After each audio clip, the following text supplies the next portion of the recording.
Slide দেখতে পাচ্ছ? জি sir. দেখা যাচ্ছে? জি স্যার। কামরুল হাসান আছো?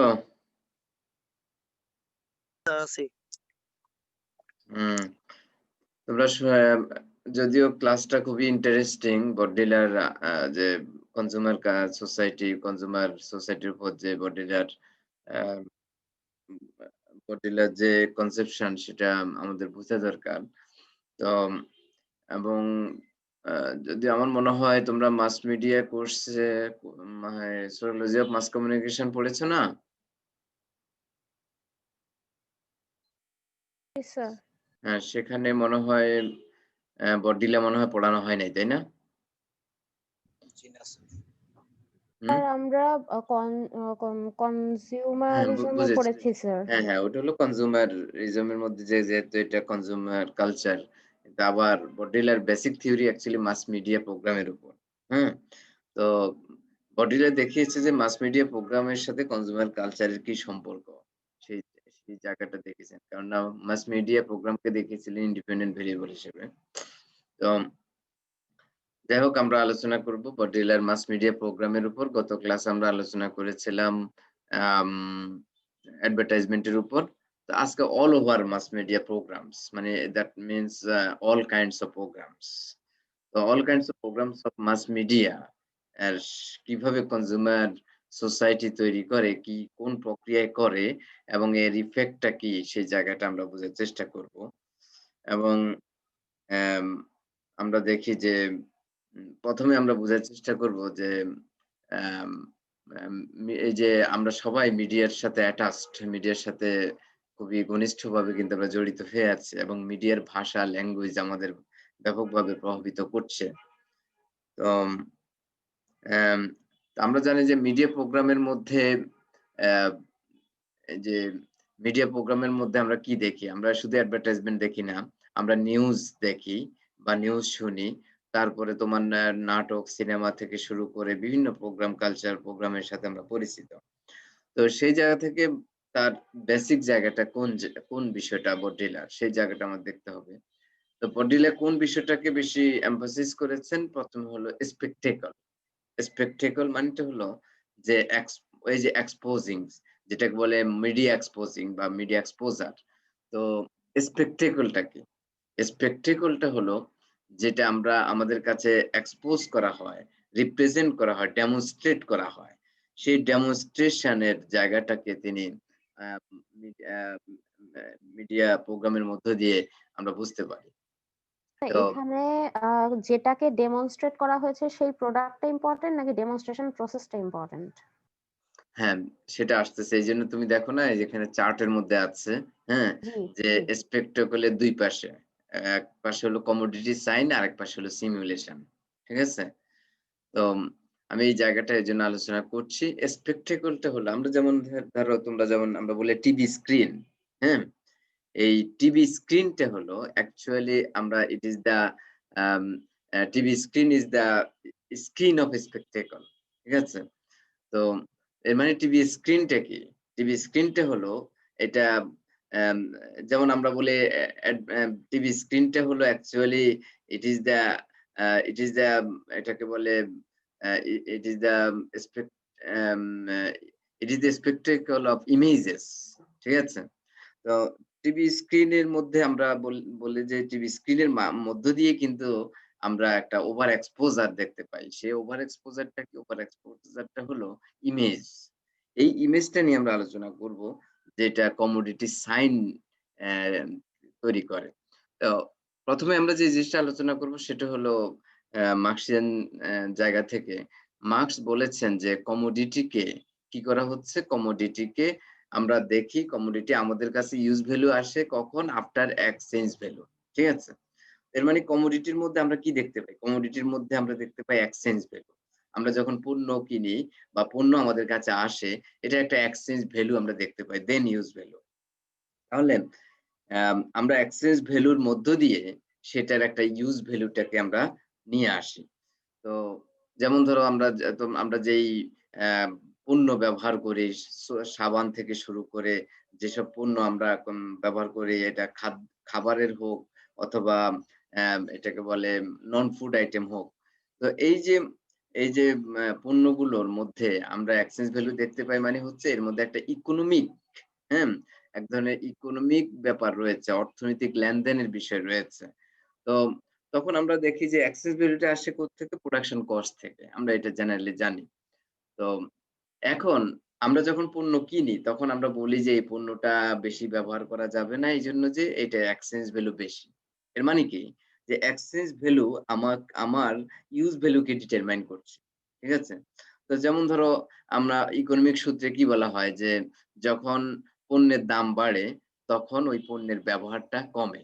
যেমন তোমরা যখন এখন শপিং দোকানে যাবে বা গ্রোসার্স এ যাবে তখন তোমরা সেখানে দেখো যে ওরা বলছে যে জিনিসপত্রের দাম বেশি হওয়াতে আমাদের আসলে ব্যবসা কমে গেছে। তো কেন বলছে ব্যবসা কমে গেছে? কারণ জিনিসপত্র দাম বেশি হলে তোমার কি হয়? দাম বেশি হলে ক্রেতা কম কিনে। ক্রেতা কম কিনলে কি হবে? ওই যে ব্যবসা করে ওই পণ্যের তারও কিন্তু আল্টিমেটলি প্রফিটটা কম হয়। তো এই জায়গা থেকে দেখা যাচ্ছে যে যত তোমার এক্সচেঞ্জ ভ্যালু যত বেশি হবে, ইউজ ভ্যালু তত কমে যাবে। ঠিক আছে? মানে আমরা তখন ওটাকে ইউজ ক এ মানে আমরা ওটার ব্যবহারিক জায়গাটা কমে যাবে। তাহলে আমরা কি করি? এক্সচেঞ্জ ভ্যালু ডিটারমাইন করছে how much we should use the commodity. ঠিক আছে? তো মানুষ ওই পণ্যটা বেশি কিনে যেই পণ্যটার দাম কমে যায়। যেমন অনেক সময় দেখবে যে একসাথে অনেকেই অনেক অ্যাম বেশি পরিমাণ কিনে ফেলেছে, তখন দাম কমে গেছে। তাহলে দেখা গেছে exchange value determines the use value of your commodity. And that is the normal or natural economy all over the world. তো আমাদের হিউম্যান লাইফ এর মধ্যে এটা একটা ন্যাচারাল হিসেবে আমরা দেখেছি যে আমাদের প্রোডাক্ট এর ব্যবহারটা নির্ধারিত হচ্ছে এক্সচেঞ্জ ভ্যালু দিয়ে। অবশ্য affluent ক্লাস যারা ধনিক শ্রেণী তাদের জন্য এই বিষয়গুলো কোনো ব্যাপার না। কেননা তারা কিন্তু এইটার মধ্যে তারা কিন্তু কারণ তাদের হিউজ ইকোনমিক ক্যাপাসিটি রয়েছে। সেজন্য তারা এটার মধ্যে কিন্তু অল ওভার যেটা আমরা দেখি সেটা হলো use value is determined by the exchange value. Media এটি এক্সপোজার এর সত্য কথা। হ্যাঁ, মিডিয়া এক্সপোজার এর মধ্য দিয়ে যে জিনিসটা হচ্ছে সেটা হলো এক্সচেঞ্জ ভ্যালুর যে পাওয়ারটা, ওই পাওয়ারটাকে ডিমিনিশ করা হয়েছে, ডিক্লাইন করা হয়েছে। এর মানে দ্যাট ইস দ্যা এর মানে হলো যে cultural attribute has become more powerful than economic attribute. ঠিক আছে? এর মানেটা হলো যেটা বডিলে দেখিয়েছেন যে এখন আমাদের কালচারাল অ্যাট্রিবিউটটা বেশি ডমিনেন্ট হয়ে গেছে রাদার দ্যান ইকোনমি। তো এটা কে করেছে? এটা করেছে এক্সপোজার, মিডিয়া এক্সপোজার। এবং মিডিয়া এক্সপোজার এর মধ্যে আমি যেটা গত ক্লাসে আলোচনা করেছি যে, যখন ফেয়ার অ্যান্ড লাভলির বিজ্ঞাপন দেওয়া হচ্ছে, তখন fair and lovely itself is a sign. হুম? তাহলে ফেয়ার অ্যান্ড লাভলি কেন সাইন হয়েছে? কারণ এখানে ফ্লোটিং সিগনিফিকেশন হয়েছে। হ্যাঁ? তো ফ্লোটিং সিগনিফিকেশন মানেটা হচ্ছে যে এটা একটা মডেল দেখিয়েছে যে মডেলের ইমেজটা ওই পণ্যের মধ্যে যুক্ত হয়েছে। সুতরাং আ আ ইমেজ তোমার একজন মডেলের ইমেজ যখন পণ্যের মাধ্যমে রিপ্রেজেন্ট করা হয়, হ্যাঁ? তখন আমাদের কাছে ওই পণ্যের ইমেজটা বেড়ে যায়। দ্যাট এর মানে পণ্য তখন একটা সাইন ভ্যালু অর্জন করে। ঠিক আছে? তাহলে পণ্য যখন একটা সাইন ভ্যালু অর্জন করে তখন এটাকে আমরা বলি ব্র্যান্ড। হুম? ওই ব্র্যান্ডিংটা আমাদের কাছে যখন ইম্পোর্টেন্ট হয়ে যায়, তখন দেখা যায় যে ওই পণ্যের দাম বেড়ে গেলেও আমরা কিন্তু ওই পণ্যটাকে ব্যবহার করি। এবং কেন ব্যবহার করি? এইজন্য যে ওই পণ্যের ইমেজ ভ্যালুটা বেশি। আর ইমেজ ভ্যালু মানে হচ্ছে সাইন ভ্যালু। তো এখন আমরা দেখি যে স্বাভাবিকভাবে যে তোমরা যখন কোনো আম আ কোথায় তোমরা যখন খেতে যাবে, এখন আমাদের খাওয়া-দাওয়া, পড়া এই সবকিছু কিসের সাথে সম্পর্ক? এই সবকিছুর সাথে সম্পর্ক হলো প্রয়োজনের সাথে, নিডস এর সাথে। যেমন তোমার ক্ষুধা লেগেছে, এখন তুমি কি করবে? খাবে। তোমার অ্যাম তুমি তোমার হয়তো তুমি বলবে যে আমি এখন অ্যাম এটাকে বলে একটু ভালো খাবার খাবো। ঠিক আছে? তো ভালো খাবার খেতে হলে তখন সেই ভালো আইটেমের রান্না যেটা টেস্টি ডেলিশিয়াস সেই খাবার রান্না করা হয় এবং সেটা তোমরা খাচ্ছ।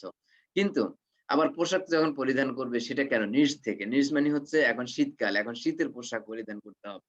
এর মানেটা হচ্ছে যে আমরা প্রয়োজনের তাগিদে আমরা পণ্য ব্যবহার করি। সাবান কেন ব্যবহার করবে? কারণ পরিষ্কার পরিচ্ছন্নতার জন্য সাবান ব্যবহার করবে। ঠিক আছে? কিন্তু এখন যেটা হয়ে গেছে সেটা হলো আমরা কোন পণ্য ব্যবহার করব, কিভাবে করব এবং কোন পণ্য প্রায়োরিটি পাবে এই বিষয়টা দেখা যাচ্ছে যে তোমার সাইন ভ্যালু দ্বারা নির্ধারিত হচ্ছে। এর মানে তোমার পণ্যের ভ্যালু মানেটা হচ্ছে use value plus exchange value plus sign value. ঠিক আছে? কারণ এক্সচেঞ্জ ভ্যালু তো থাকবেই। কারণ তোমার এক্সচেঞ্জ ভ্যালু এখন বেড়ে গেছে। কারণ পণ্যের দাম বেড়ে গেছে কেন? কারণ ওটা সাইন ভ্যালু বেশি। ঠিক আছে? তাহলে তুমি যখন এখন দোকানে অথবা এটাকে পিজ্জা হাটে ব্র্যান্ডের যাবে, কেএফসি যাবে। হ্যাঁ, তুমি যখন ব্র্যান্ডের দোকানে যাবে তখন সেখানে তোমাকে নীরবতা পালন করতে হবে। You should be silent. কেন?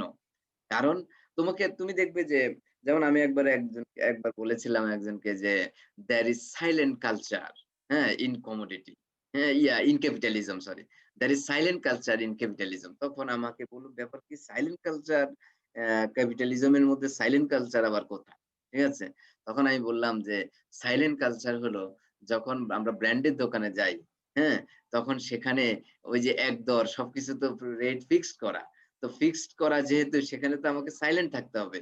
এর মানে you can not talk any more about the product. ঠিক আছে? তো তুমি তো এর প্রাইস নিয়ে রেট নিয়ে কোনো কোশ্চেনই করতে পারো না। কারণ এটা সিস্টেমটাই হলো যেই প্রোডাক্টটা সাইন ভ্যালু পেয়ে গেছে সেটার জন্য তোমার কোনো ভয়েস থাকতে পারবে না। এর মানে সাইন ভ্যালু কি করছে? আমার সাইন ভ্যালু আমাকে এমনভাবে ডিটারমাইন করছে যে আই হ্যাভ বিন স্পিচলেস। ঠিক আছে? এর মানেটা হচ্ছে দ্যাট ইস দ্য ইন্টারেকশন মানে সাইন ভ্যালুর সাথে যে কমিউনিকেটিভ সিস্টেমের যে সম্পর্ক সেই জায়গাটা খুব ইন্টারেস্টিং। সেটা হলো যে আমরা যখন ব্র্যান্ডের দোকানগুলোতে যাই তখন কিন্তু তুমি হট্টগোল নেই, মানে দর কষাকষি নেই, কিচ্ছু নেই। এর মানেটা কি? এর মানে সাইন ভ্যালু যেখানে আছে সেখানে নীরবতা বেশি আছে। এর মানেটা নীরবতা মানে কি? নীরবতা মানেটা হচ্ছে যে we have lost our bargaining power. ঠিক আছে? কারণ পাওয়ার কার হাতে? তোমার তোমার কোম্পানির হাতে, তোমার যারা পণ্য বিক্রি করবে তাদের হাতে। আগে যেটা ছিল যখন সাইন ভ্যালু অথবা ব্র্যান্ডিং কালচার ছিল না, তখন যেটা ছিল সেটা হলো পাওয়ার কি করত? পাওয়ার তোমার পারচেজার এর কাছেও ছিল এবং সেলার এর কাছেও ছিল। তাহলে যে সেল করত তার মধ্যে একটা পাওয়ার ছিল। আর যে ক্রয় করত তার মধ্যে একটা পাওয়ার ছিল। এই পাওয়ার এর মধ্যে কি ছিল? মানে এই পাওয়ার ২ পাওয়ার মধ্যে একটা নেগোসিয়েশন হতো। এই নেগোসিয়েশন থেকে পণ্য ক্রয় করা হতো। এর মানে প্রত্যেকেই এক ধরনের পাওয়ার হোল্ড করত। নির্ধারণ হতো ২ হ্যাঁ, ইয়ার হ্যাঁ, মাধ্যমে, কারণ দর আমি কষাকষির বার্গেনিং মাধ্যমে। করছি হ্যাঁ, আমি বার্গেনিং করছি মানে কি? I have power to talk exercising about power, G sir. হ্যাঁ, to talk about the product. তো এখন তোমার ওখানে সাইন ভ্যালু যেখানে আছে, যেই প্রোডাক্টের সাইন ভ্যালু আছে, তুমি সেখানে গিয়ে তো তুমি বলতে পারো না যে পণ্যটা কি ভালো, হ্যাঁ, নাকি ভালো না। এসবও বলতে পারো না। কারণ বলছে তুমি তো সাইন ভ্যালু দেখেই তো এখানে ঢুকেছ। হ্যাঁ? সুতরাং তুমি ভালো খারাপ যেমন তুমি এখন অন্য মার্কেটে নরমাল জেনারেল মার্কেটে যদি যাও, তুমি বলবে আচ্ছা পণ্যটা কি ভালো, টিকবে কিনা, ভালো কিনা। তুমি যা স্যার ওখানেও বলবে স্যার এটা তো ব্র্যান্ডেড জিনিস। এটা কি হ্যাঁ, আবার জিজ্ঞেস করা লাগে? হ্যাঁ, সুতরাং তুমি ইনসাল্টেড হবে। ঠিক আছে? তো এর মানে কি হচ্ছে তুমি যদি বলো যে এটার মান কেমন, তুমি তো ইনসাল্টেড হবে। কেন? কারণ you have no right to question ঠিক আছে? তো এর মানে you have no right to raise any question here. That means the power. পাওয়ারটা কোথায় চলে গেছে? তাদের কাছে। এর মানে এককেন্দ্রিক হয়ে গেছে। তো সুতরাং purchasers have lost their power. হ্যাঁ? তো just they they have to purchase তোমার keeping with silent এর মানে তোমার তুমি নীরবতার সাথে তুমি কি করবে পণ্যটা ক্রয় করবে। এখন তোমার জাস্ট হলো কি আছে তুমি জাস্ট চয়েস করবে যে অনেকগুলো সাইজ আছে, অনেকগুলো ডিজাইন আছে। তোমার যেটা পাওয়ার আছে, হ্যাঁ? সেটা হলো তোমার চয়েসটাকে তুমি দেখো অনেক প্রোডাক্ট আছে। Just you need to apply your choice. এর মানে তুমি তোমার চয়েসটা দেখাবে যে এটা প্যাক করেন। হ্যাঁ? কারণ তুমি এটা চয়েস করেছো। এর মানে জাস্ট এটা প্যাক করেন। হ্যাঁ? এখন আবার ইশারা দিলেও হয় যে এখন মুখও বলা লাগে না। মানে এরকম ইশারা দিলে যে বক্সে যেন এটা চলে যায়। তোমার ডেস্কে যেন এটা চলে যায়। তাহলে দেখা যাচ্ছে যে তুমি তখন বডিলে যেটা বলছে যে তুমি তাহলে যে সেখানে পণ্য ক্রয় করেছো, সেখানে তোমার বার্গেনিং পাওয়ার নাই। সেখানে যেটা রেট লেখা আছে সেই রেটটাকে তোমাকে মেনে নিতে হচ্ছে। হ্যাঁ? এবং সেই রেটের মধ্যে সেই রেটের মধ্যে আবার লেখা আছে ভ্যাট এত। যদি আমরা বলি যে ভ্যাট এত বেশি কেন? হ্যাঁ? তুমি কিছু বলতে পারবে না। কারণ ওরা লিখে দিয়েছে। এখন গভর্নমেন্টকে কত দেয় আর ওরা কত ভ্যাট নেয়, হ্যাঁ? ভ্যাটের মধ্যেও যে কি কারসাজি, you have no right to raise question. ঠিক আছে? কারণ there is negotiation এবং with the authority এবং internal negotiation with the authority. You don't know.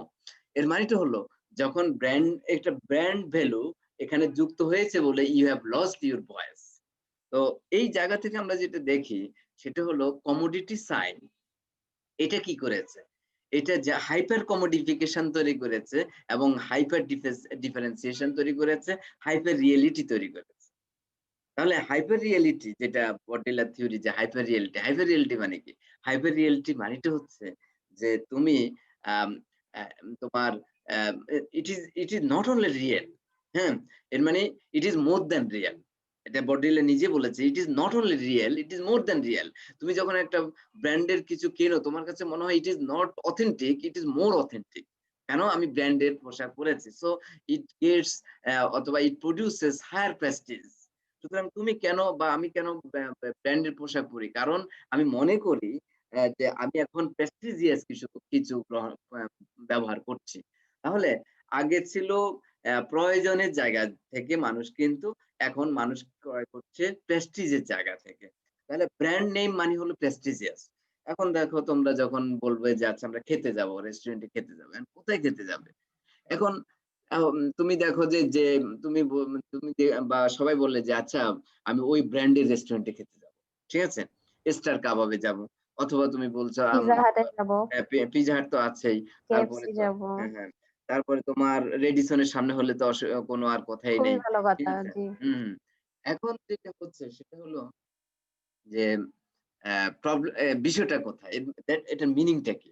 মিনিংটা হলো আমরা ওইটাকে কেন চয়েস করি? এটার ব্র্যান্ডিং নেম আছে বলে। এখন সেখানে চাইনিজ খাবার আছে, থাই আছে। এবার অনেকেই দেখা যায় যে ওই খাবারের সাথে সে অভ্যস্ত না। অনেকে দেখা যায় সেই খাবার তার কাছে ঘরের খাবারের চেয়ে ওরকম ভালো লাগে না। কিন্তু সে এমনভাবে কথা বলবে, এমন ভাবে বলবে যে খুবই মানে আমরা খুবই দারুণ খাবার খেয়েছি, থাই খাবার খেয়েছি, এই খাবার খেয়েছি। আমার তো অনেক খাবার নাম মনে থাকে না কারণ আমি তো অভ্যস্ত না। তো এখন দেখা যায় সে খুব মোশান করে বলবে, "আমি এই খাবার খেয়েছি, সেই খাবার খেয়েছি।" কেন বলে? কারণ সে মনে করে এটার মধ্যে একটা প্রেস্টিজ আছে। ঠিক আছে? মুখে যু ছবি দিবে। হ্যাঁ, হ্যাঁ, হ্যাঁ। তো এখন এখন এর মানে সে মনে করে যে এটার মধ্যে একটা প্রেস্টিজ আছে এবং সে অনেক টাকা-পয়সা খরচ করেও কিন্তু সে খাবে। ঠিক আছে? আগে এবং খেতে গিয়ে আগে ছবি তুলবে। আমি এখন এখানে আছি। ঠিক আছে? লাইভ একদম ছবি তুলে তারপর ছবিটাকে আগে ছেড়ে দিবে। তারপরে সে খাবে। এবং খেতে গেলেও খাবার স্বাদ লাগুক বা না লাগুক একটা দেখাবে যে খুব টেস্টি বা খুব মোশান করে তারা খাচ্ছে। এখন মিনিংটা কি? বড়দিলে তখন এটাকে বলছে যে আমরা যখন এই সাইন অথবা ব্র্যান্ড রেস্টুরেন্টে খাচ্ছি বা ব্র্যান্ডের দোকান থেকে পোশাক কিনছি, আসলে আমরা কি ক্রয় করছি? ঠিক আছে? আমরা কি করছি? তাহলে ব্র্যান্ডের রেস্টুরেন্ট থেকে যখন তুমি খাবার খাচ্ছ, তখন বড়দিলা বলছে তুমি কিন্তু খাবার খাচ্ছ না। তাহলে তাহলে বলছে তুমি কি খাচ্ছ? You are not consuming food. বডিওয়ালা বলছে you are not consuming food but you are consuming sign. You are consuming brand. সুতরাং তুমি যখন ব্র্যান্ডের দোকান থেকে পোশাক কিনছো you are not consuming the cloth. ঠিক আছে? You are consuming the brand. এর মানে that is the so important. তাহলে বডিলের পয়েন্টটা কোথায়? বডিলের পয়েন্টটা হলো আমাদের কনজাম্পশন এখন ম্যাটেরিয়াল না। আমাদের কনজাম্পশন এখন কালচারাল। কালচারাল মানে হচ্ছে আমি খাচ্ছি রেস্টুরেন্টের খাবার কিন্তু আসলে আমি কনজিউম করছি সাইন। কারণ আমি দেখাচ্ছি কি ব্র্যান্ডে যে দেখো আমি ব্র্যান্ডের দোকানে আসছি এবং আমি ব্র্যান্ডটাকেই আমি শো অফ করছি। তাহলে দেখা গেছে যে আমার কনজাম্পশনটা দ্যাট ইস কালচারাল কনজাম্পশন যেটাকে বটিলার ভাষায় বলছে কালচারাল কনজাম্পশন। এই কালচারাল কনজাম্পশন মানে হচ্ছে যে আমি রেস্টুরেন্টে গিয়ে খাবারটার স্বাদ লাগুক বা না লাগুক, আমি রিপ্রেজেন্ট করছি আই অ্যাম কনজিউমিং ব্র্যান্ড এবং why you are expending too much money কারণ you are consuming brand, you are consuming sign। এর মানেটা হলো সাইন ভ্যালু যখন যুক্ত হয়েছে আমরা যখন ওই পণ্যটা ব্যবহার করছি তখন কিন্তু আমরা সাইন ব্যবহার করছি। সুতরাং যখন তুমি পণ্যটা ভোগ করছো তখন তুমি সাইনকে ভোগ করছো। এর মানেটা হলো যে স্পেকটেকল, এই যে যেটাকে বলে আম মিডিয়া স্পেকটেকল আছে। একটা হলো মিডিয়া স্পেকটেবল এবং একটা হলো ফিজিক্যাল স্পেকটেকল, এবং মিডিয়া স্পেকটেকল এর সাথে ফিজিক্যাল স্পেকটেকল এর একটা সম্পর্ক আছে। তো স্পেকটেকলটা হলো প্রদর্শনী, ডেমনস্ট্রেশন। মিডিয়া কি করছে? আমাদেরকে বাজারমুখী করছে। মিডিয়া, এবং তুমি দেখো যে যখন আম এটাকে বলে স্পেকটেকল মানে এটা এমন একটা এটা সিডাকটিভ করে ফেলে। সিডাকটিভ। সিডাকটিভ মানেটা হচ্ছে যে একটা মোহগ্রস্ততার মধ্যে মানুষ চলে যাচ্ছে। এই মোহগ্রস্ততাটা কি? মোহগ্রস্তটা হলো তোমার আম তুমি you cannot distinguish what would be authentic or not, what would be real or unreal. You have lost. এর মানে সিডাকশন। যেমন ধরো সিডাকশন কিরকম? যেমন ধরো তুমি একজন ছেলে একজন মেয়ের বিউটিনেস বা এক ধরনের গ্লোরি দেখে সে মানে ফ্যাসিনেটেড হয়ে গেছে। That is seduction. ঠিক আছে?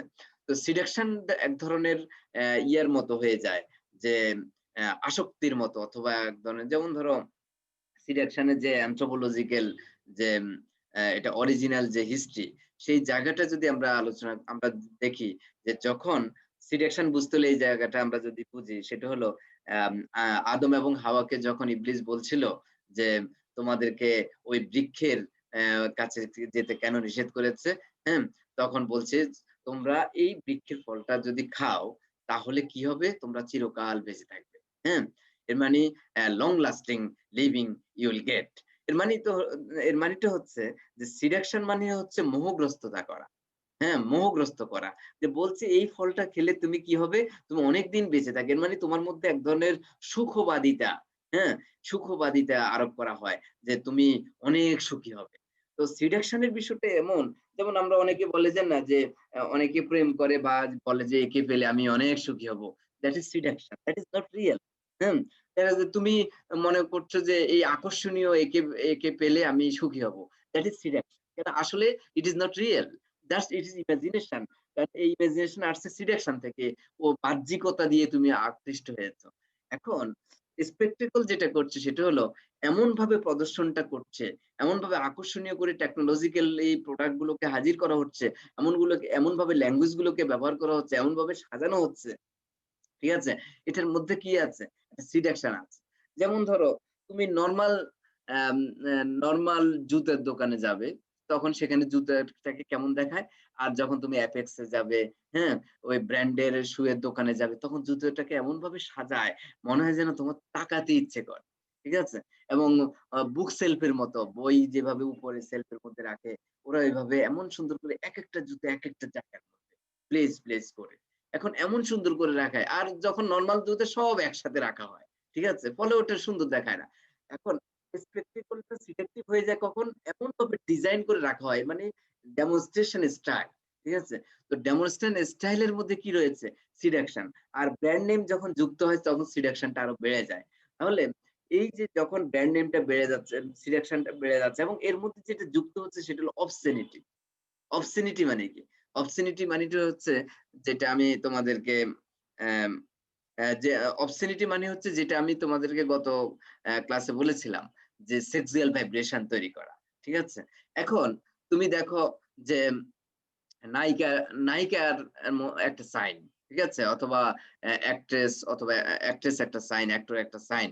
এখন তারা তারা এক ধরনের সেক্সুয়াল ইমেজ তারা কিন্তু রিপ্রেজেন্ট করে। এবং তখন তারা যে সেক্সুয়াল ইমেজটাকে রিপ্রেজেন্ট করছে, এর সাথে প্রোডাক্টের একটা অ্যাটাচমেন্ট তারা কিন্তু দেখাচ্ছে। এখন তুমি দেখো যখন যখন সাবানের বিজ্ঞাপন হচ্ছে। আচ্ছা, সাবানের যখন বিজ্ঞাপন হচ্ছে, তখন তো এটা বললেই হয় যে এই সাবান ব্যবহার করলে তোমার ত্বকের এই ভালো হবে, অথবা তোমার পরিষ্কার পরিচ্ছন্নতা এই হবে সেই হবে, এগুলো বলতে পারে। কিন্তু দেখাচ্ছে কি? দেখাচ্ছে তার মানে একটা মানে এটাকে বলে তারকা অথবা মডেল, মিডিয়াম, যে যাকে আমরা বলি আম আম এটাকে বলে মডেল আমরা যাকে বলি, তার এটাকে বলে বডিটাকে রিপ্রেজেন্ট করা হয়। এর মানে তার যে বডি ফিগার, তার বডি ফিগার রিপ্রেজেন্ট করে সাথে সাবানের কথাটা বলা হয়। এর মানে first you should look at the body of the model, then you should look at the look at the name of the soul.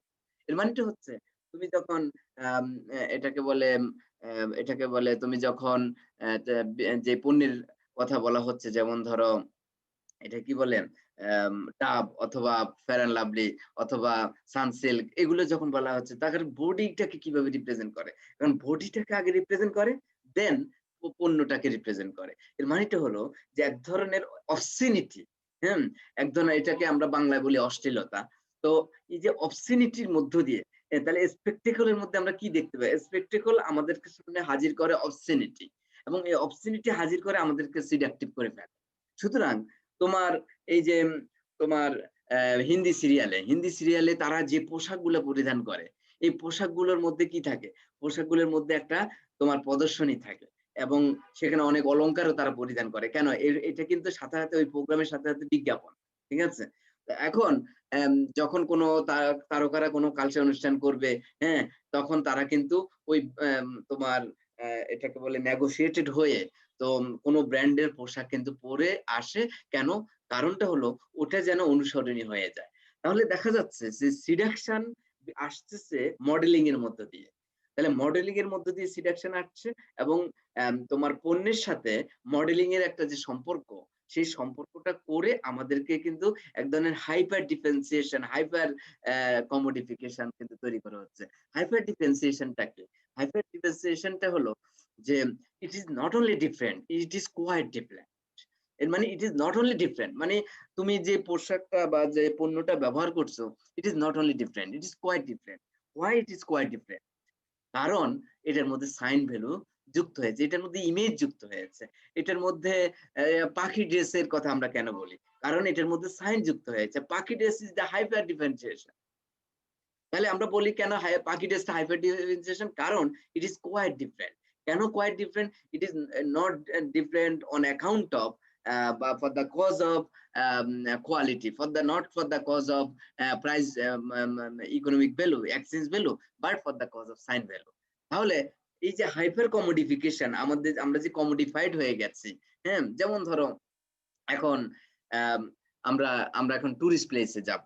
ধরো এখন টুরিস্ট প্লেসে যখন আমরা যাব, সেই টুরিস্ট প্লেসের মধ্যে আমরা গিয়ে যে শুধু আমরা বলি যে আমরা সেখানে গিয়ে আমরা সমুদ্র সৈকত দেখবো, এবং সমুদ্র সৈকত দ্যাট ইজ ন্যাচারাল সিন, এবং আমরা যে সমুদ্র সৈকত দেখবো, এই ন্যাচারাল সিনকে কনজিউম করার জন্য কিন্তু আমরা শুধু যাচ্ছি, হ্যাঁ, that is hyper commodification. আমরা কি we are not going to the tourist place for consuming natural scene. আমরা কিন্তু নেচারকে কনজিউম করার জন্য যাচ্ছি না। যেমন আগে একটা ছিল, যখন নন ক্যাপিটালিস্টিক সোসাইটি ছিল বা নন কনজিউমার সোসাইটি, আমরা মানুষ আগে টুরিস্ট প্লেস মানেটা কি? মানেটা হচ্ছে যে মানুষ প্রকৃতিকে উপভোগ করত, এবং ভিন্ন ধরনের প্রকৃতিকে উপভোগ করত। কিন্তু এখন প্রকৃতিকে উপভোগ করাটাকে আমরা উপলক্ষ্য হিসেবে নেই। কিন্তু আসল লক্ষ্যটা কি? আসল লক্ষ্যটা হলো তোমার আমরা কমোডিফাইড হয়ে যাই। এই কমোডিফাইড কিভাবে হই? ফার্স্ট আমাদেরকে আমাদের ইকোনমিক ক্যাপাবিলিটি থাকতে হবে, এবং এটাকে বলে তোমার টাইরানি অফ চয়েস। এবং টাইরানি অফ চয়েস মানেটা কি? আমাদের চয়েস এখন একটা টাইরানিক্যাল হয়ে গেছে, হ্যাঁ, চয়েস এখন আর নরমাল নাই, হ্যাঁ, আমরা বলি না অ্যাবনরমাল। তো চয়েস গুলো এখন টাইরানিক্যাল হয়ে গেছে। কেমন? যে আমরা যখন সমুদ্র সৈকতে বেড়াতে যাব বা ঘুরতে যাব, তখন সেখানে আবার ব্র্যান্ডিং আছে। সেই ব্র্যান্ডিংটা কি? কোন হোটেলে তুমি উঠবে, তাহলে কোন হোটেলে উঠবে সে ব্র্যান্ডিংটা ইম্পর্টেন্ট। এবং তুমি যদি নরমাল একটা হোটেলের কথা বলো, তোমাকে পাত্তা দিবে না, তুমি তো মনে করবে যে মনে হয় ও এখনো অত মডার্ন হয় নাই, ঠিক আছে? আরে ওই রেস্টুরেন্ট উঠো নাই, হ্যাঁ।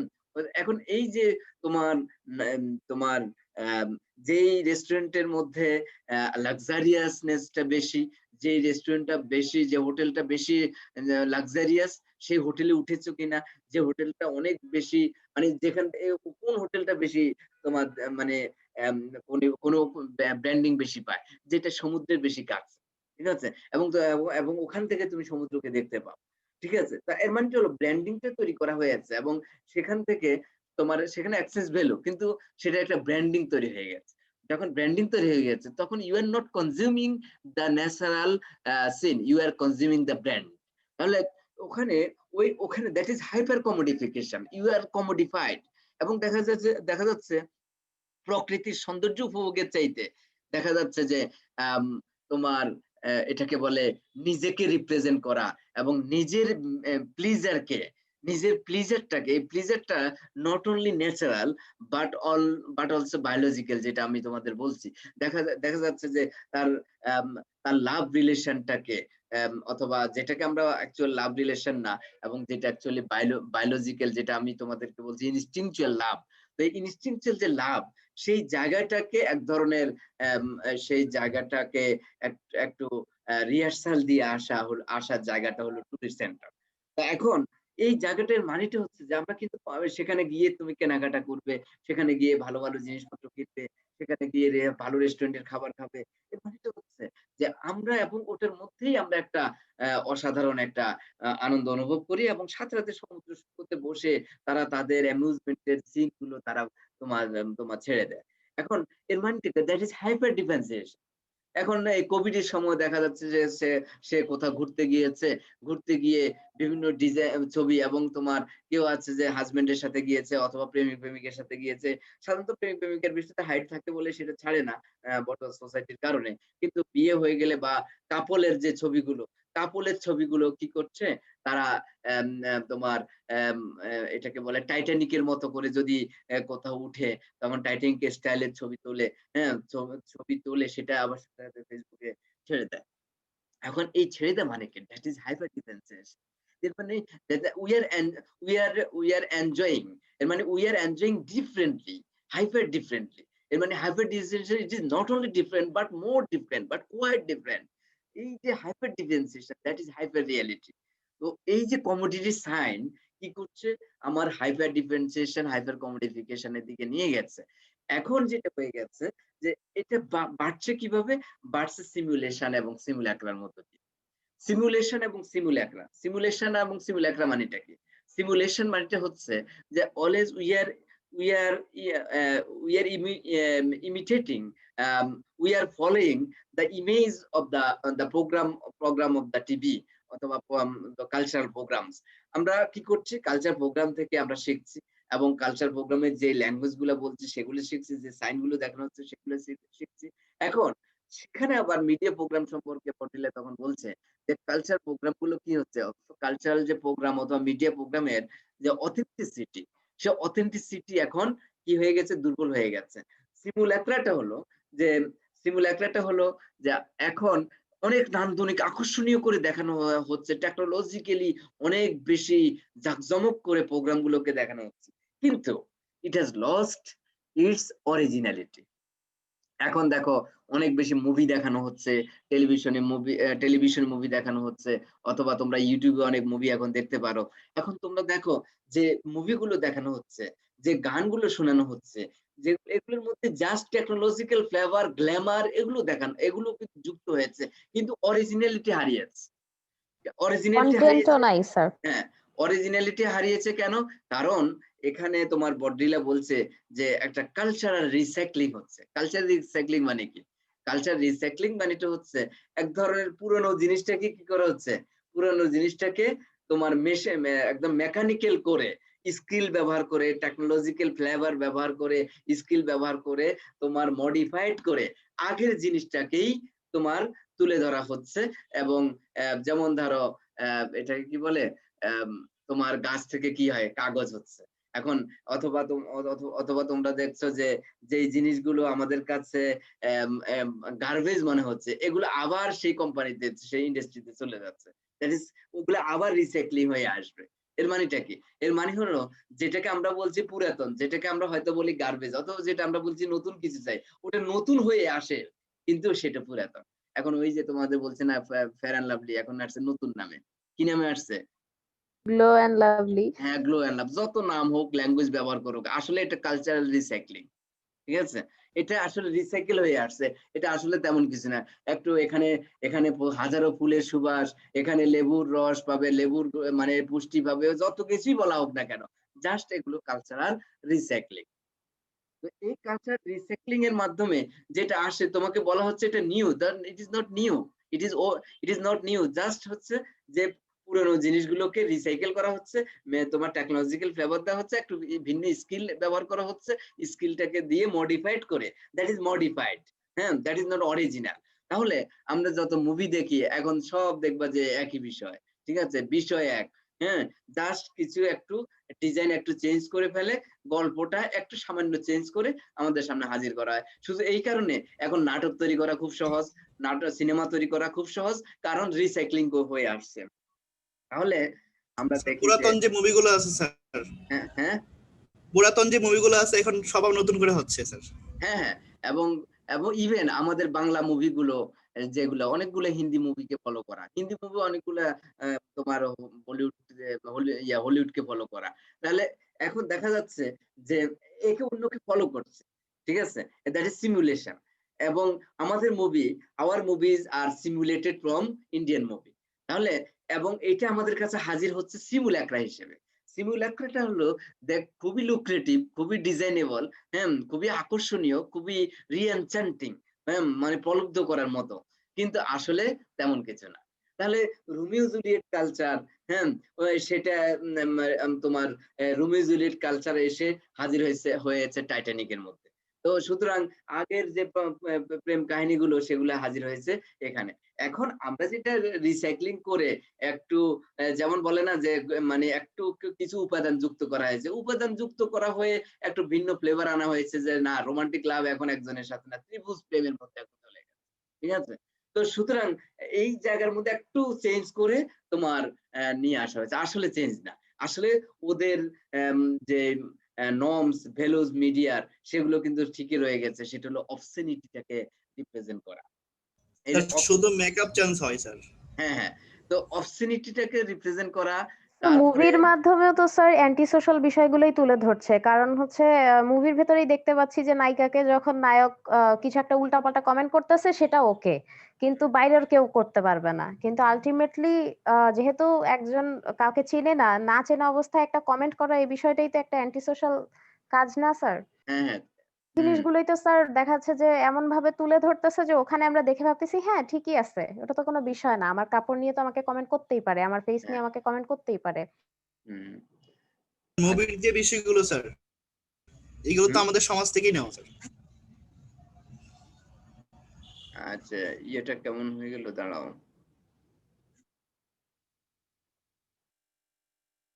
তোমরা আমাকে দেখতে পাচ্ছ? জি স্যার, আপনাকে দেখতে পাচ্ছি। একটু সিনটা, স্লাইড চলে গেছে। স্লাইডটা আমি আবার আনছি। আচ্ছা, এখন তোমার বডিলা কি বলছে? বডিলা বলছে যে what is consumed here is simultaneous, combined, collusive enjoyment under the sign of consumption, both their real disappearance and their caricatural resurrection. ঠিক আছে, এখন ক্যারিকেচারাল বুঝছো তো? What is consumed here is simultaneous, combined, collusive enjoyment. Collusive, আমরা বললাম যে আমরা collusive enjoyment, আমাদের এনজয়মেন্ট গুলো হয়ে গেছেন collusive।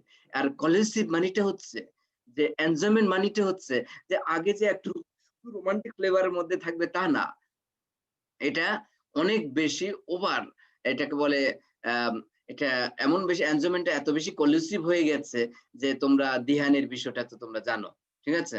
তো এই যে কলিউসিভ এনজয়মেন্ট হয়ে গেছে কলিউসিভ, এখন আর নরম একটা বাউন্ডারির ভিতরে কিন্তু এনজয়মেন্ট থাকে না। এখন এত কলিউসিভ এনজয়মেন্ট হয়ে গেছে যে প্রাইভেট বিষয়গুলোকে আমরা পাবলিক করে ফেলছি। আচ্ছা ঠিক আছে, হাজবেন্ড ওয়াইফ এনজয় করছে, অথবা হাজবেন্ড ওয়াইফ কোথাও টুরিস্ট সেন্টারে গিয়ে এনজয় করছে, মানলাম, কিন্তু দেখা যাচ্ছে যে আমরা এখন আমাদের এনজয়মেন্টটাকে যতটুকু আমরা আমাদের টুরিস্ট সেন্টারে আমাদের এনজয়টাকে আমরা গণমানুষের সামনে প্রকাশ না করলে ভালো লাগে না। এর মানেটা কি? Our private issue, show off করার জন্য, হ্যাঁ, এর মানে our private issues have become public. এর মানে there is no distinction between private and public. এখন তোমরা ফেসবুকে তোমরা দেখবে যে তোমরা জানো যে ইভেন হাজবেন্ড ওয়াইফ যেই সম্পর্কটা অথবা যেই অ্যাটাচমেন্টটা অথবা যে টাচিংটা যেটা মানে প্রাইভেটলি প্রযোজ্য, আমরা জানি মোরালি প্রাইভেটলি প্রযোজ্য, সেটাকে পাবলিকলি রিপ্রেজেন্ট করার মধ্যে আমরা একটা এনজয়মেন্ট খুঁজে পাই, এবং দ্যাট ইজ কলুসিভ এনজয়মেন্ট। এবং এই জায়গাটা হলো যে we have lost the distinction between private and public, এবং প্রাইভেট হ্যাজ বিকাম পাবলিক। এর মানে আমরা প্রাইভেটটাকে পাবলিক করে ফেলছি। এর মানে we have lost our actually our real choice, এবং that is tyranny of choice. তুমি বডিলার আইডিয়াটা দেখেছো? সেটা হলো আমরা এখন আমাদের চয়েসটা এখন টাইরানিক্যাল, ঠিক আছে? এবং কি হবে, তোমার কেউ কেউ এখন এই সমালোচনা করবে, আত্মীয় স্বজন সমালোচনা করবে, হ্যাঁ দেখেছো তাদের এই ধরনের অন্তরঙ্গ সম্পর্কগুলো ফেসবুকে ছেড়ে দিল। হ্যাঁ, আবার আবার আবার এখন অনেক প্রবলেম আছে, সেটা হলো ফেসবুকে লিখবে হ্যাঁ গুড, খুব সুখী হও, হ্যাঁ তোমার অনেক সুখী লাগছে, হ্যাপি ফ্যামিলি, অনেক কিছু লিখবে, আবার ভিতরে সমালোচনা করবে, ঠিক আছে? তোমার উপরে লিখবে, তোমার ফেসবুকে লিখবে হ্যাপি ফ্যামিলি, আর ভিতরে লিখবে দেখছো কাণ্ড জ্ঞান আছে এদের, হ্যাঁ এরা নিজেদের হাজবেন্ড ওয়াইফ বা নিজেদের একটা সম্পর্ক গুলাকে এইভাবে দেখে। সুতরাং এক ধরনের আমরা ইলিউশনের মধ্যে কিন্তু আমরা আছি। সেই ইলিউশনটা হলো আমরা মনে করি আমার প্রাইভেট ম্যাটারটাকে পাবলিক করার মধ্য দিয়ে একটা এনজয়মেন্ট আছে। এই ইলিউশন কিন্তু আমাদেরকে তোমার ইয়া করেছে, এবং এটা কি হয়েছে, এটা আমরা মিডিয়ার প্রোগ্রাম দেখতে দেখতে আমাদের ভিতরে মিডিয়া প্রোগ্রামের মধ্যে কি হয়েছে, মিডিয়া প্রোগ্রামের মধ্যে দেখায় যে হাজবেন্ড ওয়াইফের যে একান্ত সম্পর্ক, সে একান্ত সম্পর্ককে তো আমরা দেখতে পাই, এবং সে একান্ত সম্পর্ককে দেখানো হচ্ছে একান্ত ভাবে, কিন্তু আমরা দেখতেছি তো পাবলিকলি। তখন আমাদের ভিতরে এই যে আমরা সিলেক্টিভ হয়ে গেছে, এবং আমরা মনে করি তাহলে এই একান্ত সম্পর্কগুলো মনে হয় রিপ্রেজেন্ট করা যায়। তাহলে দেখা যাচ্ছে যে আমরা কলুসিভ এনজয়মেন্টের মধ্যে থাকি under the sign of consumption, both the real disappearance, যে রিয়েলটা কি হয়ে গেছে, ডিসঅ্যাপিয়ারেন্স হয়, এবং দ্যার ক্যারিকেচারাল রিজারেকশন, ক্যারিকেচারাল মানে এক্সাগারেটেড। তাহলে দেখা যাচ্ছে যে এক্সাগারেশন হচ্ছে, এবং তোমরা যখন দেখবে যে মুভির মধ্যে দেখবে এক্সাগারেশন হচ্ছে, ঠিক আছে? এবং ক্যারিকেচারাল, এবং এত বেশি, যেমন ধরো লাভ, এই লাভ বিষয়টাকে এত বেশি এক্সাগারেশন করা হচ্ছে যে মনে হয় যেন জীবনটা এই দুইজনের মধ্যে সীমাবদ্ধ, আর কারো মধ্যে না, ঠিক আছে? ফলে একটা রিয়েলিটিটাকে কি করা হচ্ছে, হাইড করা হচ্ছে, যেটা করা হচ্ছে আনরিয়েল যে জিনিসটা, যেমন তোমার love affair is the part of life, কিন্তু এটাকে দেখানো হচ্ছে it is the whole of life, ঠিক আছে? ফলে যেটা আমরা দেখি যে ক্যারিকেচারাল একটা রিজারেকশন আমরা দেখতে পাই। তাহলে ইভেন আমাদের মিডিয়ার মধ্যে যে স্পেকটেকলে যে ফ্যাশনকে দেখানো হচ্ছে, ফ্যাশন কিসের মধ্যে আছে? ফ্যাশন আছে ফ্যাশন শোর মধ্যে, ফ্যাশন আছে নাটকের মধ্যে, ফ্যাশন আছে সিনেমার মধ্যে, ফ্যাশন আছে তোমার অন্য অনুষ্ঠানের মধ্যে। এখন ফ্যাশন ইজ এভরিহোয়ার, কারণ ফ্যাশন ডিজাইনার তো থাকবেই, এবং মডেলিং এর সাথে ফ্যাশনের একটা বিশাল সম্পর্ক। এখন ফ্যাশনটা হয়ে গেছে কি অরবিট্রারি, ফ্যাশন হয়ে গেছে ট্রানজিয়েন্ট, সাইক্লিক্যাল, হ্যাঁ। এবং এই যে ফ্যাশন আমাদেরকে আমরা বলছি আমরা এখন ফ্যাশনেবল হচ্ছে, এর মানেটা কি? এর মানেটা হচ্ছে ফ্যাশনেবল মানেটা কি? ফ্যাশনেবল মানে আমরা বলছি যত বেশি আমরা ফ্যাশনেবল হচ্ছি তত বেশি আমরা মডার্ন হচ্ছি। আসলে কি বডিলা কি বলেছে? বডিলা বলছে it is clear that there is no continuous progress in these fields. ফ্যাশনের ফিল্ডে কি নাই? কন্টিনিউয়াস প্রগ্রেস নাই, ঠিক আছে? আমরা বলি হ্যাঁ updated fashion, it is nothing, ঠিক আছে? আমরা এই জন্য বলছি কেন আমাদের মানে থিঙ্কিং পাওয়ার দরকার আমাদের, যেমন বডিলা কি বলেছে যে আমরা বলছি যেটাকে আমরা বলছি ফ্যাশন, এটাকে আমরা বলছি new, it is not new, it is recyclical. এবং আমরা কি বলতাম রিসাইক্লিক্যাল, যেমন পুরাতন বিষয়টাকে আমরা আবার নিয়ে আসি। যেমন ধরো আগে আমরা কি বলতাম যে যখন মানুষ পোশাক ছিল না তখন মানুষ অসভ্য ছিল, হ্যাঁ, তখন মানুষ যখন পোশাক এসেছে তখন মানুষ সভ্য হওয়া শুরু করেছে, এই সেই। এখন আমরা কি পড়ি? আমরা মিডিয়াকে কি দেখতে পাই? মিডিয়াকে যারা বেশি তারকা তারা হলো ক্লথলেস অথবা লেস অথবা মাইনর পোশাকের মধ্যে তারা থাকে। এর মানেটা কি? এর মানেটা হচ্ছে যে আমরা যেটাকে আগে বলতাম যে পোশাক কম হীনতা, এটা বর্বরতা অথবা এটার মধ্যে একটা সভ্যতা ছিল না, সেটাকেই আমরা এখন রিসাইক্লিং করে নিয়ে আসছি, সেই কালচারটাকে এখন রিসাইক্লিং করে আমরা আবার মিডিয়ার মধ্যে নিয়ে আসছি। সেটা হলো যেটাকে আমরা বর্বর কালচার বলতাম, যেটাকে আমরা বলতাম অসভ্য কালচার, এবং সেটা এখন সভ্যতার নামে আমাদের কাছে হাজির হচ্ছে সেটা হলো তোমার ওভার সিভিলাইজেশনের নামে, ওভার মডার্ন অথবা আল্ট্রা মডার্নের নামে। আল্ট্রা মডার্নের নামে যে ফ্যাশন হাজির করছে, দ্যাট ইজ কালচারাল রিসাইক্লিং। এর মানে আমরা আগে যেটা বলতাম যে পোশাকহীনতা এক ধরনের অসভ্যতা, সেটাকে আমরা মিডিয়াতে স্পেকটেকলে দেখানো হচ্ছে এটা হলো তোমার আল্ট্রা মডার্ন। ফলে কি বলছে Baudrillard, there is no continuous progress in this fields. এর মানে in the field of fashion is arbitrary, transient. হ্যাঁ, এটা ফ্যাশন একবার একরকম হচ্ছে, ট্রানজিয়েন্ট মানে জাস্ট বাহ্যিক শেপটা পরিবর্তিত হচ্ছে, সাইক্লিক্যাল, এটা আবার ওই যে রিসাইকেল হয়ে আসে। adds nothing to the intrinsic quality of the individual. এটা ইন্ডিভিজুয়ালের যে কোয়ালিটি, ভেতরগত কোয়ালিটির কিছুই যোগ করে না, নাথিং। এর মানে it adds nothing to the intrinsic quality of the তোমার ইন্ডিভিজুয়াল। এর মানেটা কি? এর মানেটা হলো যে এই ফ্যাশনের নামে আমাদের স্পেকটেকলে যেটা দেখানো হচ্ছে, এটা আসলে আমাদের ইন্ডিভিজুয়াল কোয়ালিটিটাকে রিপ্রেজেন্ট করে না। Intrinsic, it represent the extrinsic, মানে হচ্ছে কি কত বেশি লুক্রেটিভ, কত বেশি এডিকটিভ, কত বেশি তোমার এটা কত বেশি আমরা বেশি ফ্যাসিনেটেড হতে পারে, হ্যাঁ, এই বিষয়টা কত বেশি সিডাকটিভ। তাহলে একটা বডিটাকে সিডাকটিভ করা, বডি ইমেজটাকে সিডাকটিভ করা, তোমার হিরো হিরোইনকে সিডাকটিভ করা, এটা হলো মিডিয়ার কাজ। মিডিয়ার কাজ এটা নয় যে তোমার ফ্যাশন দিয়ে মানুষের কোয়ালিটিটাকে রিপ্রেজেন্ট করা। ফলে তুমি যদি কোনো রিলিজিয়াস পোশাক পরো, এটা এটা এটা এটা ফ্যাশনেবল না, এটা ব্যাকডেটেড। ফ্যাশনেবল কোনটা? তোমার এই ধরনের রিসাইক্লিং, যেটা রিসাইকেল যে ফ্যাশন, সেটাকে যদি মিডিয়া যেটাকে রিপ্রেজেন্ট করে, সেটাকে যদি হাজির। সুতরাং নায়িকা মানে কি? নায়িকা মানে হচ্ছে, নায়িকা মানেটা হচ্ছে যে ইন্ট্রিনসিক কোয়ালিটিটাকে রিপ্রেজেন্ট করবে সে না, যে এক্সট্রিনসিক সিডাকশনটাকে রিপ্রেজেন্ট করবে। এর মানে তোমার মডেলের কাজটা কি? মডেলের কাজটা হলো মানুষকে কি করা, মানুষকে এটাকে কমোডিফাইড করা, মানুষকে এটাকে রিএনচান্টেড প্রলুব্ধ করা, হ্যাঁ, মোহগ্রস্ততার মধ্যে নিয়ে আসা।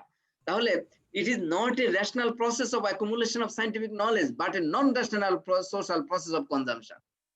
তাহলে বটিলা কি বলছে? it is not a rational process of accumulation of scientific knowledge. এটা কিন্তু অ্যাকচুয়ালি তোমার সায়েন্টিফিক নলেজের অ্যাকুমুলেশনের রেশনাল প্রসেস না।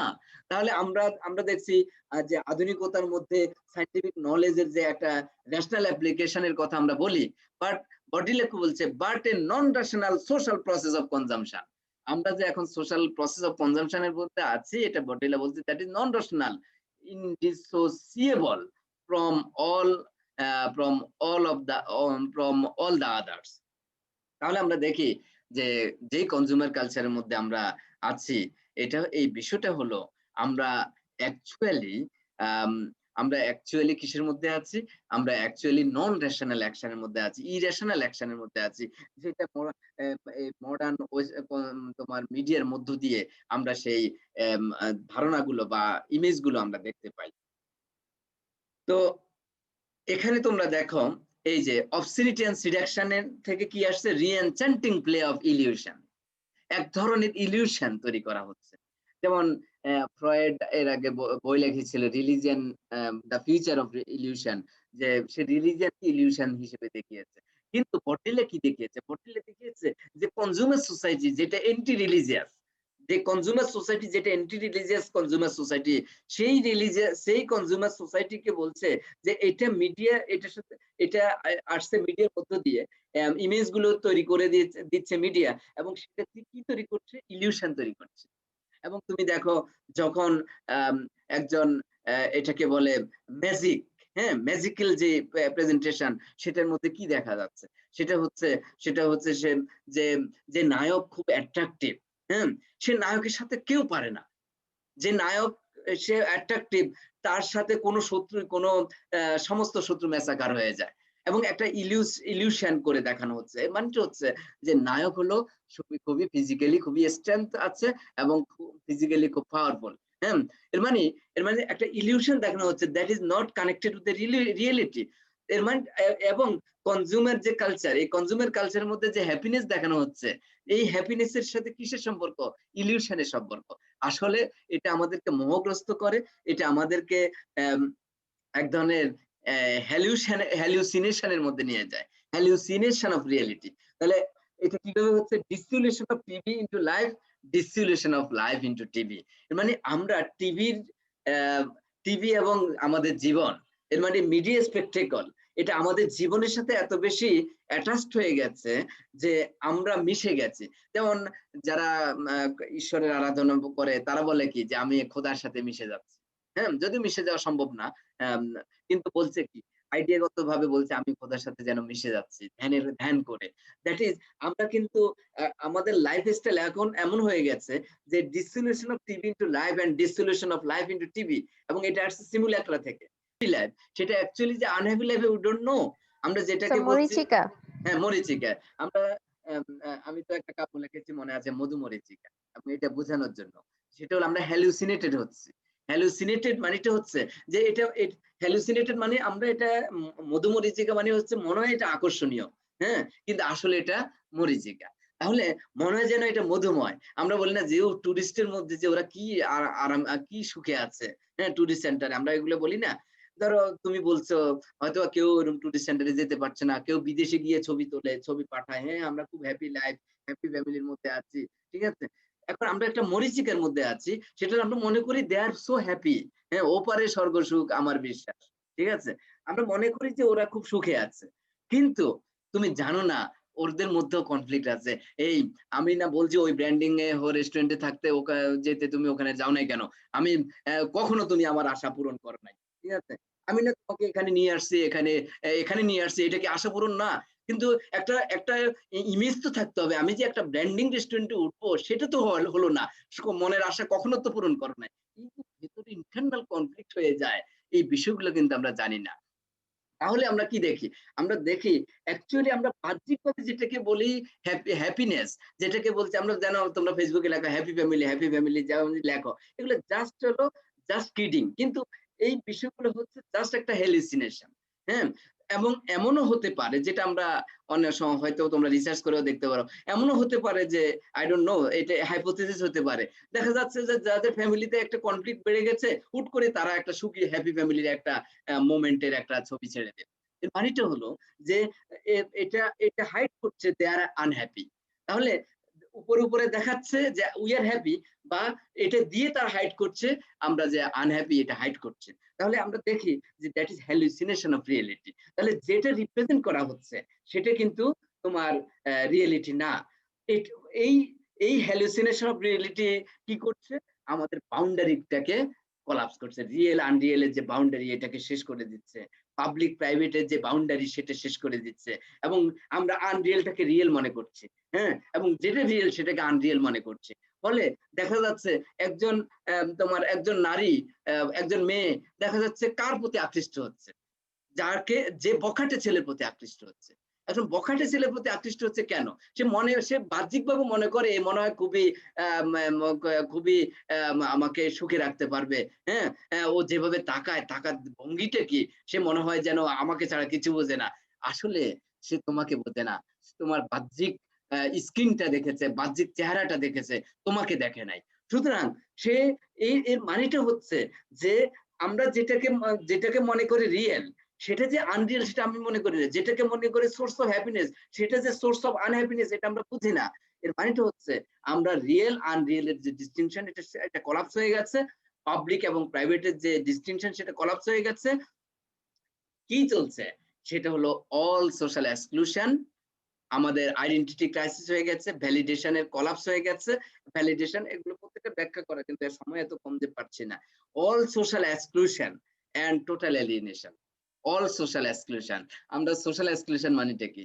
যেমন ওয়ার্কিং ক্লাসের এক্সক্লুশন মানেটা কি? সে যদি ওয়াইজ কম পায় সে এক্সক্লুডেড মনে করে, সে বস্তিতে থাকে, দ্যাট ইজ এক্সক্লুশন। কিন্তু আমার এক্সক্লুশনটা কোথায়? বলছে অল সোশ্যাল এক্সক্লুশন, এর মানে সবাই সোশ্যাল এক্সক্লুশন মধ্যে আছে এন্ড টোটাল এলিয়েনেশনের মধ্যে আছে, ঠিক আছে। তাহলে দেখা যাচ্ছে যে এলিয়েনেশনটা কোথায়? আমার এলিয়েনেশনটা হলো I cannot buy, if I feel that I cannot buy the product of sign value, the commodity of sign value, then I feel exclusion. সুতরাং exclusion is reproducing. Total exclusion কোনো কিছু পূরণ করার মধ্য দিয়ে তুমি সুখী সন্তুষ্ট হতে পারবে না, মানে টোটাল ডিসস্যাটিসফ্যাকশনের মধ্যে মানুষ থাকছে। কারণ আমরা যে ব্র্যান্ডিং কালচারের মধ্যে আছে, ব্র্যান্ডিং হলো রিপ্রোডিউসিং, রিসাইক্লিং এবং ব্র্যান্ডিং এর নেচারটা হলো, ক্যাপিটালিজমের নেচারটা হলো এটা নতুন নতুন নাম নিয়ে নতুন তোমার ডাইমেনশনে হাজির হবে। ঠিক আছে, এখন তুমি তুমি ব্র্যান্ডিং পোশাক পরতে পারছো না, হ্যাঁ, তোমার মধ্যে মনে কষ্ট। তুমি ব্র্যান্ডিং রেস্টুরেন্টে খেতে পারছো না, তোমার মনে কষ্ট। তুমি ব্র্যান্ডিং টুরিস্ট সেন্টারে যেতে পারছো না, তোমার মনে কষ্ট। তুমি ব্র্যান্ডিং হোটেলে উঠতে পারছো না, টুরিস্ট সেন্টারে, তোমার মনে কষ্ট। তুমি এই যে তোমার ব্র্যান্ড কালচার, সেই জায়গা তুমি সন্তানের জন্য ব্র্যান্ডিং জিনিসপত্র কিনে দিতে পারছো না, হ্যাঁ, তোমার এই যে তোমার কার্টুন দেখা হয়, কার্টুন দেখে শিশুরা কি শিখে? কার্টুন দেখে কিন্তু শিশুরা শিখে যে তোমার কার্টুনের মধ্যে তোমার যে সাইকেল চালানো হচ্ছে, যে হিরো, হ্যাঁ, সেই সাইকেলটাকে তাকে কিনতে হবে। এখন তোমার দোকানে যখন তোমাকে নিয়ে যাচ্ছে, সেখান থেকে তো বহু ডিজাইনের, এবং সেখানে তোমাকে দেখাবে যে এটা 6 বছর বয়সের জন্য, এটা তোমার 3 মাসের বয়স, 5 মাসের বয়সের জন্য এটা, 1 বছরের জন্য এটা, 3 বছরের জন্য এটা, 6 বছরের জন্য এটা, 8 বছরের জন্য এটা, এইভাবে তোমার এইভাবে হাজির করে রেখেছে। এর মানে তোমার মাথা কিন্তু এখন ঠিক থাকে না যে আমি কোনটা কিনবো। আবার আবার দেখা যায় যে একটা এক এক বছরের জন্য। তাহলে মানে ক্যাপিটালিস্টরা এমন ভাবে সাজিয়েছে, এমন ভাবে তার সায়েন্টিফিক নলেজটাকে কাজে লাগিয়ে এমন ভাবে ইউজ করেছে যে প্রতি বছর অন্তর অন্তর তোমার নিউ প্রোডাক্ট কিনতে হবে। তাহলে দেখা যাচ্ছে যে মানুষের যে এটাকে বলে চয়েস, এই চয়েস গুলো টাইরানিক্যাল করে ফেলছে। কে করে ফেলছে? এই ব্র্যান্ডিং গুলো কি করেছে, আমার চয়েস গুলো এমন ভাবে টাইরানিক্যাল করে ফেলছে, আমি হতবুদ্ধ হয়ে গেছি। এখন আমরা এলিয়েনেশনের মধ্যে থাকি, যে আফসোস থাকে, হাই এটা কিনতে পারি নাই, হাই এটা কিনতে পারি নাই, হাই এটা কিনতে পারি নাই। যেটা কিনেছে সেটা ভুলে গেছি। আমরা যেটা কিনেছি, যেটা কিনতে পেরেছি, আমরা সেটা দ্রুত ভুলে যাচ্ছি। আমরা যেটা কিনতে পারি নাই, অলওয়েজ সেটার মধ্যে আমাদের যোগ চলে যাচ্ছে। ফলে আমরা কিন্তু একটা আনহ্যাপিনেস এর মধ্যে, ডিসস্যাটিসফ্যাকশনের মধ্যে আমরা থাকছি। এবং অলওয়েজ এই ডিসস্যাটিসফ্যাকশন যত থাকবে, তত আমরা মার্কেট মোবিলাইজেশন তত বাড়বে, মার্কেট মোবিলিটি তত বাড়বে, এবং এই ডিসস্যাটিসফ্যাকশন যত থাকবে, আমাদের ফোর্স তত কনজিউমার কালচারের মধ্যে আমরা তত ডুবে থাকবো। এর ফলে আমাদের এই কনজিউমারদেরকে কন্ট্রোল করা, কনজিউমারদের এক্সপ্লয়েট করা, এটা তত সহজ হয়ে যাবে। ফলে we have lost our subjectivity. আমার সাবজেক্ট আমি হারিয়ে ফেলেছি, আমার সাবজেক্টিভিটি, আমার নিজস্ব চয়েস, ব্যক্তির চয়েস, অভিরুচি, এলে সব শেষ হয়ে গেছে। ডেথ কালচার, আমরা আমাদের কালচার হারিয়ে ফেলছি। আমাদের কালচার কনজিউমার মার্কেট থেকে রিপ্রডিউস হচ্ছে, মিডিয়া আমাদেরকে সে মার্কেটের দিকে ঢুকিয়ে দিচ্ছে। সেটা হলো আমাদের ডেথ কালচারের মধ্যে আমরা আছি। আমরা মূল্যবোধ, মানবিক মূল্যবোধ তৈরি করবে যেই কালচার, সেটার মধ্যে আমরা নেই। আমরা কি করছি? সাবজেক্টিভিটির কালচারে নাই, আমরা ক্রিয়েটিভিটির কালচারে নাই, আমরা আছি ইমিটেশনের কালচারে, সিমুলেশনে। আমরা শুধু অনুসরণ করি, আমরা শুধু টিভি প্রোগ্রামের এইটাকে বলে কার্টুন দেখে শিশুরা, তারপরে তোমার সিরিয়াল দেখে, নাটক দেখে, সিনেমা দেখে আমরা ওই ইমেজগুলোকে অনুসরণ করি। ওই ইমেজগুলোকে অনুসরণ করে আমাদের কালচারগুলোকে শেষ করছি, মূল্যবোধগুলোকে শেষ করছি। ফলে আমরা বডিলা বলছে ফিউচার ক্যাটাস্ট্রফের মধ্যে, আমরা একটা মহা দুর্যোগের মধ্যে যাচ্ছি, এবং এই অবস্থায় রিভলিউশনের কোনো হোপ আমরা দেখতে পাচ্ছি না। এবং এই কারণে বডিলা কি বলছে? বডিলা বলছে যে এই যে আমাদের পপ সঙ্গীত থেকে শুরু করে এইসব যে এন্টারটেনমেন্ট যে হাজির করা হচ্ছে, এটা কি করেছে? Pop signifies the end of perspective. মানে আমাদের কোনো দৃষ্টিভঙ্গি নাই, we have lost our perspective. তাহলে pop signifies, pop is the sign of the entertainment culture. তাহলে pop signifies the end of perspective, আমাদের কোনো দৃষ্টিভঙ্গি নাই, end of evocation, end of testimony, end of creative act, last but not least and end of subversion of world and course of art. তাহলে আমাদের art সব শেষ, আমাদের নিজেদের আর্ট, নিজেদের শিল্প সব শেষ, আমাদের ক্রিয়েটিভিটি শেষ, আমাদের টেস্টিমনি শেষ, আমাদের এটাকে বলে নিজস্বতা শেষ, আমাদের নিজস্ব যে দৃষ্টিভঙ্গি সেটা শেষ। তাহলে এটাকে বলে there is in this a crazy ambition, the ambition of abolishing the splendors of a whole culture, the culture of transcendence, of place claim to be the art of banal. এর মানে একটা নিম্নমানের আর্টের মধ্যে আমাদেরকে রেখে দিয়েছেন। তাহলে আমরা কি দেখি? আমরা দেখি যে it is the objectification of the subject. আমাদের সাবজেক্টকে অবজেক্টিফাইড করা হয়েছে, সাবজেক্টিফিকেশন অফ দ্য অবজেক্ট, অবজেক্টকে সাবজেক্টিফাইড করা হয়েছে, দ্যাট ইজ পার্সনিফিকেশন। এর মানে আমরা টোটালি অবজেক্ট হয়ে গেছি। We have lost our subjectivity. We consume the product through the product itself, but we consume its meaning through advertising. এর মানেটা হলো আমরা শুধু মিনিং গুলোকে কনজিউম করি, অ্যাকচুয়ালি আমরা আসলে এক ধরনের ধোঁয়াশার মধ্যে থাকি। হ্যাঁ, আমরা কি খাচ্ছি না খাচ্ছি আমি জানি না, আমরা মিনিংটাকে কনজিউম করি, যেটা আমি তোমাদের বলছি সাইন্সকে কনজিউম করি। ফলে যেটা হচ্ছে আমরা এটাকে বলে অবজেক্টিফাইড হচ্ছি, যেটা ডুরকেম বলছে কালেকটিভ কনসায়েন্সের মধ্যে আগে সাবজেক্টিভিটি ছিল না। এখন আমরা দেখি যে মিডিয়া একটা কালেকটিভ কনসায়েন্স তৈরি করেছে। মিডিয়া যে কালেকটিভ কনসায়েন্স তৈরি করেছে in the name of modernity, we have lost our subjectivity, we have lost our identity, we have lost our culture. ফলে we see the future catastrophe. Even তোমার বডিলা নিজেই বলছে আমাদের দুর্যোগ, কালচারাল জগতে, সাংস্কৃতিক জগতে একটা দুর্যোগ আমরা দেখছি। কারণ আমরা যেহেতু সাবজেক্টিভিটি হারিয়েছি, তাহলে আমরা রিভলিউশন কিভাবে করব? এই জায়গা থেকে বডিলার কনজিউমার কালচারটাকে আমরা বোঝার চেষ্টা করেছি। আমি মনে হয় তোমাদের বুঝাতে পেরেছি, কি বলো? জি স্যার।